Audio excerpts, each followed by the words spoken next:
Hello everyone and welcome to my channel Zen Within Me. Okay, today's reading is going to be a reading for Leo, Sun, Moon, Rising, and this is going to determine what is your blind spot, what is your blockage, what is keeping you from moving forward. Okay, so this could be something you're dealing with internally on your own, a relationship with someone, work, manifestation, however it resonates with you, whatever answers you're trying to seek. This is for you. Okay, so what is your blockage? What is your blind spot, Leo? Okay, so without further ado, my darlings, let's get into it.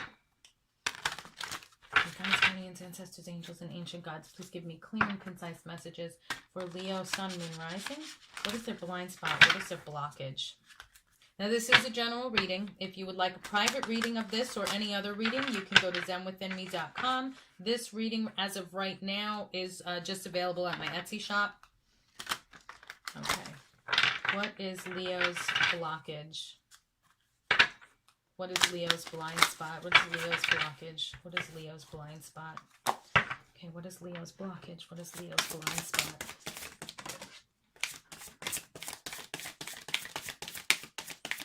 Okay, typically I'll pull out one card, but I'll do just one shuffle. And since this is a general reading, if multiples come out, it's because there's multiple people watching. But when you purchase the reading for yourself, it's one card. I mean, unless two come out at the same time, then bonus for you. But typically, it's just one card. Okay. All right, Leo. So let's see here. You got 3, 4, 5 cards.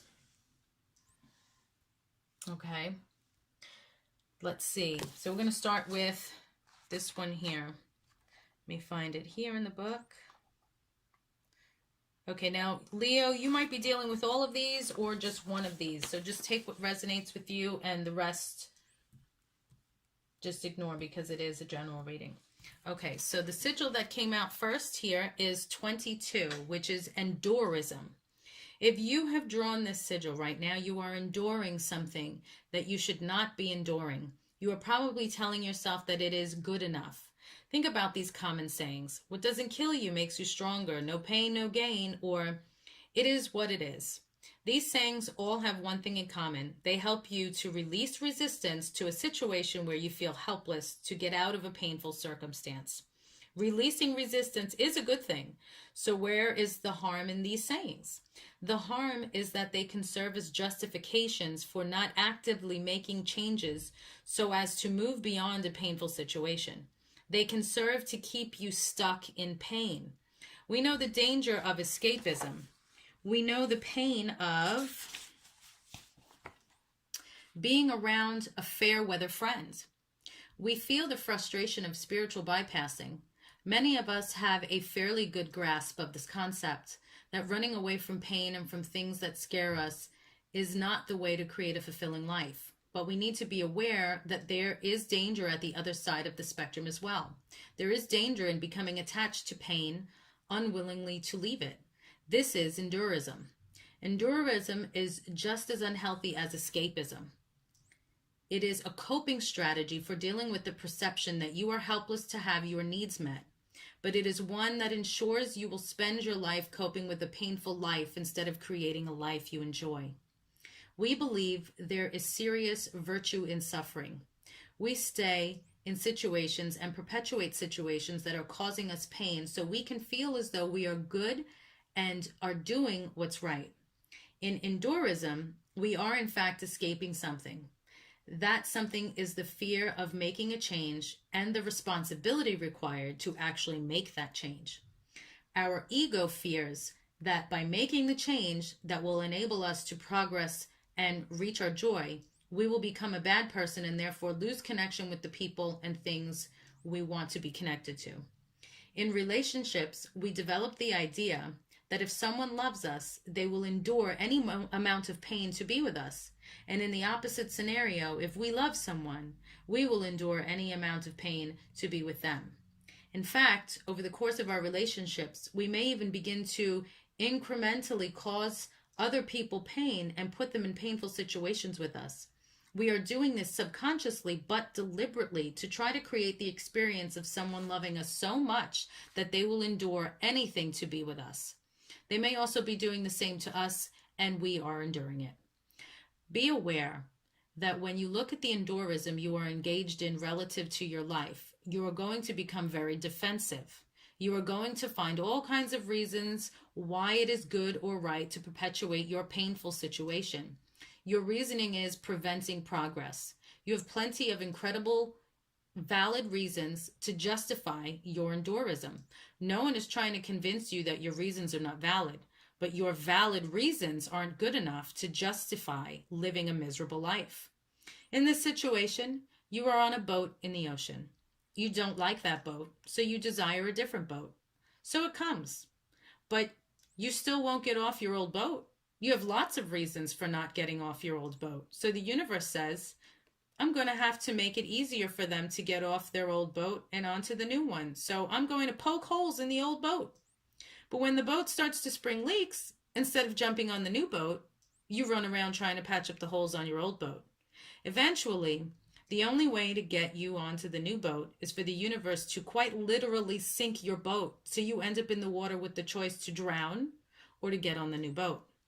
If you have drawn this sigil, become acutely aware of the situations in your life you think you have to endure. Get really aware about the excuses you make to justify enduring those situations. Look for those who actually do have a choice in the situations you feel stuck in. Look at things you could actually do to make a change. Take your power back. Wow. That was actually an amazing message there for you. Okay. So now we're going to the next card. And I'm not going to have these like sectioned off down below because it's not a pick a card. So you can, if you don't want to hear each one, if you feel it doesn't pertain to you, you can just glide the little thingy, the line down below to just skip ahead to what the next card will be. I'm going to hold each card up as I go, so you can always do that. Okay, so the next card is number 75, and this is incompatibility. If you have drawn the sigil, incompatibility is present and you are not seeing or acknowledging it. This could be incompatibility with anything such as another person, a living environment, a health or spiritual practice, a group, or a job. You are being called to stop trying to force a square peg into a round hole and accept this incompatibility so you can allow yourself or someone else to gravitate to what is compatible instead of continuing to try to change that, I got tongue-tied on this one. Instead of continuing to try to change what will not change.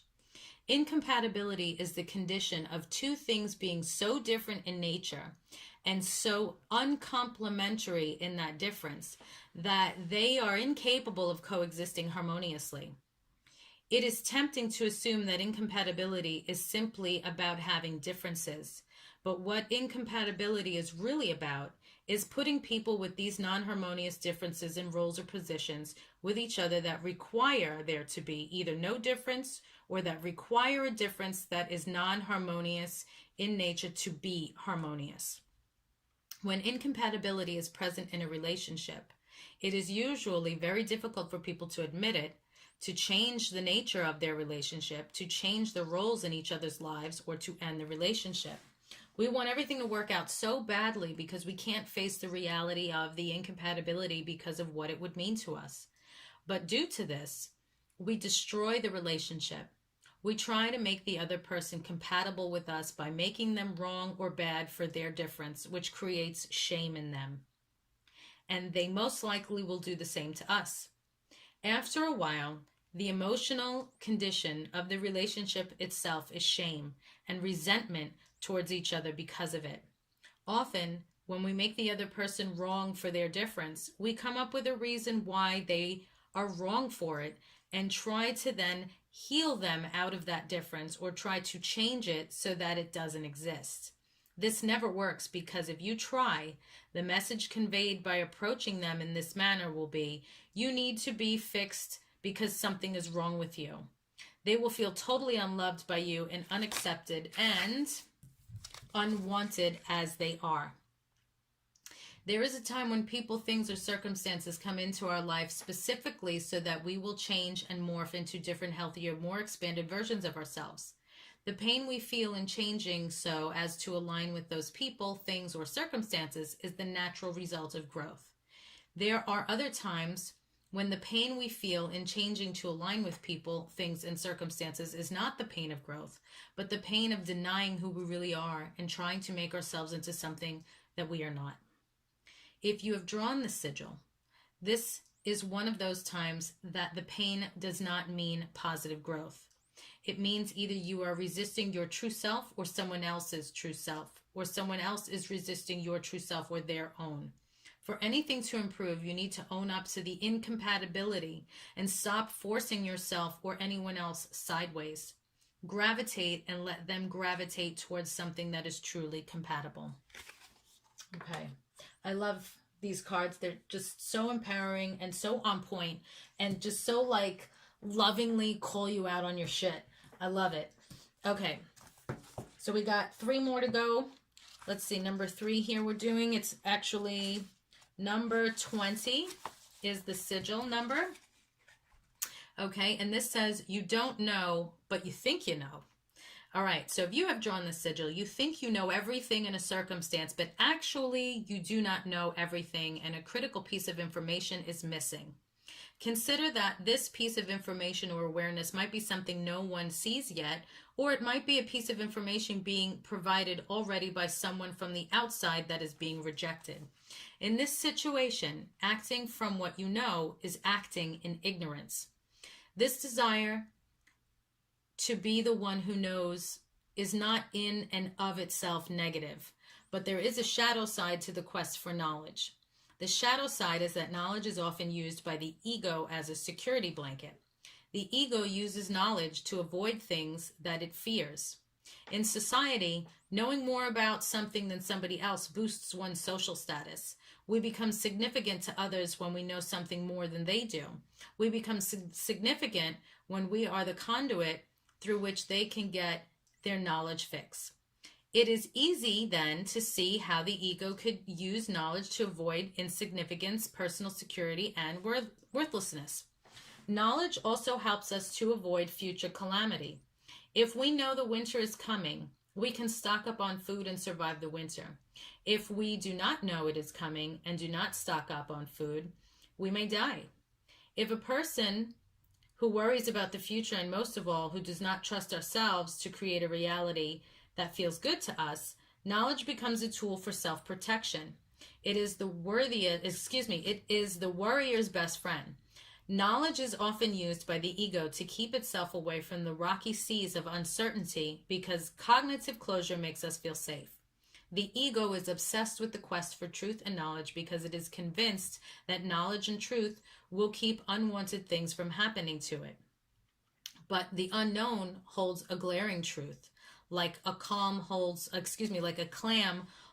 a pearl, and that truth is that the state of learning, let me turn the page here, the state of learning is gotta get the page that sticks together, is a higher state than knowing. The open state of inquisition and questioning is a state that's open to all possibilities. The closed state of knowing shuts the door to further learning. In a way, knowing is endedness. You can't know everything about everything. It is very dangerous to act as if you know when you do not know. It is extremely dangerous to act thinking that you know when the fact that you don't know something resulted in a whole slew of avoidable suffering. People who draw the sigil are often not listening to others or asking questions. They come up with reasons why other people's ideas don't work, devaluing others' ideas or credibility.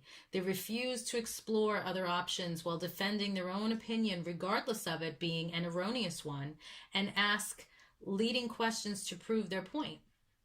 They make assumptions and are not open to any other points because they already made up their minds. If you have drawn the sigil, you are in a state of closed-mindedness.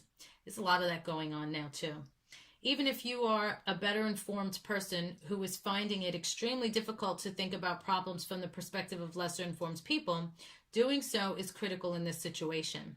You are not aware of a vital piece of information, but you are telling yourself and acting as though you know it all. We tend to act as though we know when we do not know in relationships. For this reason, I'm going to tell you that to really love someone in a way in which they will feel loved and to create actual resolve in an impersonal conflict, you must understand this issue. I am going to go even further with this and say that you should stop trying to love them and start trying to understand them instead. When we do not understand another person, we do all the wrong things, thinking that they are right, thinking that they are the right things to do. When you understand something, you know that thing on a mental, emotional, and physical level. It is no longer a guessing game. If you have drawn the sigil, you need to be brave enough to face what you are trying to avoid by knowing. Open your mind. Operate with the intention of understanding everything. Let curiosity be your mental set point, knowing that a critical piece of understanding which you do not have right now will come to you at any time and from anywhere, even potentially the most unlikely of sources. Okay. So somebody might be acting like a know-it-all, so on and so forth. Okay, next card we have is, hang on, okay. Oh, okay, so that's just this one. All right, so here we have number 57. Okay, so this is blinding optimism.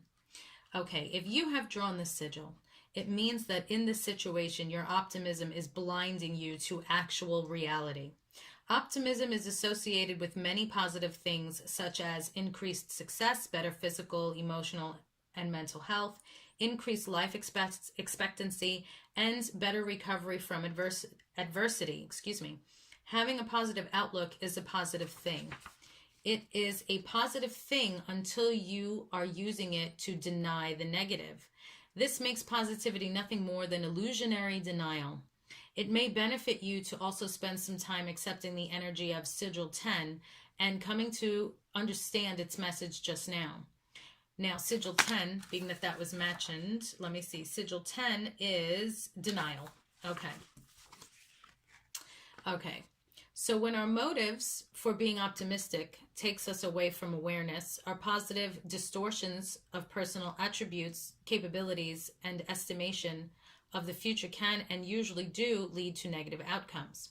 For example, optimism often gives us a flawed perception of risks, and those who underestimate risks do not take necessary action to avoid them.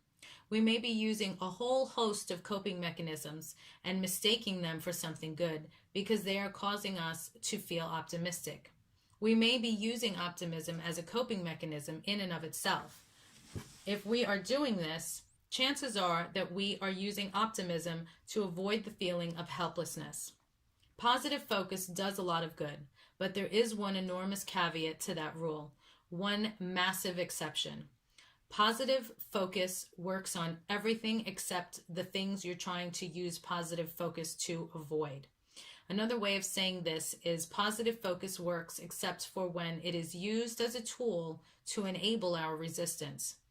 It is a guarantee that wherever you resist will persist. The question to ask yourself in this scenario is, what would I do differently if I knew my optimism were misguided in this scenario? There are times when optimism pays off. This is not one of those times. You are currently using optimism to avoid seeing what is real, and you are about to make choices and take actions based on something other than reality. Okay. All right, so now we have your last card here. And please comment down below because I absolutely love this deck. It's on point. I've used it for myself. I've used it for others. And I would love to get your feedback on this deck and the accuracy for you. being honest with yourself. And you don't have to comment down below if you don't want to. I know some people to have to accept and admit um, some of these answers is difficult already, so you don't need to like make it public. But for those of you that don't mind sharing, just comment down below. Okay, so the last card that you got here for what is your blind spot, what is your blockage, is number 76, deflection. If you have drawn this sigil, you are currently using deflection as a tool to avoid self-awareness in a situation where you really do need to recognize something within yourself. To deflect something is to cause that thing to change direction by interposing something. This turns it off its straight course and into another direction, even back in the original direction it came from.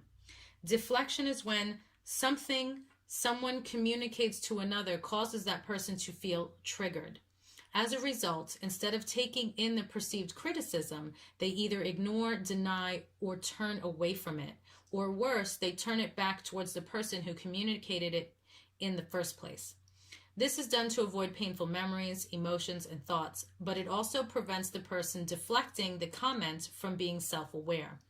Deflection is different from projection, which is when a person cannot accept a quality or aspect of their own personality because it is incompatible with their self-concept. So they project it out of their awareness and onto another person. It is the angry person recognizing anger in others, but thinking they are peaceful, for example.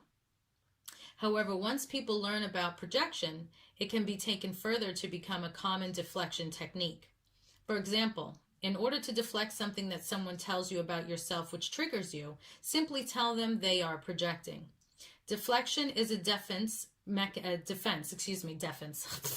I've been reading so much with these cards, I'm getting tongue-tied. Please excuse me. Okay.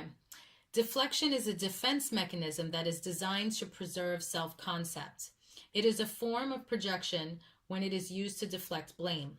Essentially, when the fault is with us, we project the blame and fault onto someone else. We feel we cannot take responsibility or blame for something and feel positive about ourselves at the same time. We are unwilling to feel guilt or shame. To give you some examples of deflection, a child may spill something and blame it on the cup. An abusive husband may blame his wife for provoking him by not having dinner ready on time despite what she promised. A person may say things to hurt someone, and when they defend themselves, blame it on... This is a long one. Okay. Blame it on the person being too sensitive. Someone may exhibit behavior that leads to a group intervention, but when confronted, they may say that everyone is turned against them. A man may get criticized for something he did that upset his girlfriend, but he may claim she's just on her period. A person may destroy a relationship and say, it always takes two. A friend may do something hurtful and say, she's just triggered because of her own childhood. A spouse may do abusive things and when their partner gets angry, say that they are in an abusive relationship because of the other partner's anger or because they are being told what they did wrong. A parent may cause emotional distress to their child and then drive them to a psychologist to figure out what is wrong with the child, and the list goes on and on. If you have drawn this sigil, you are currently deflecting in this scenario.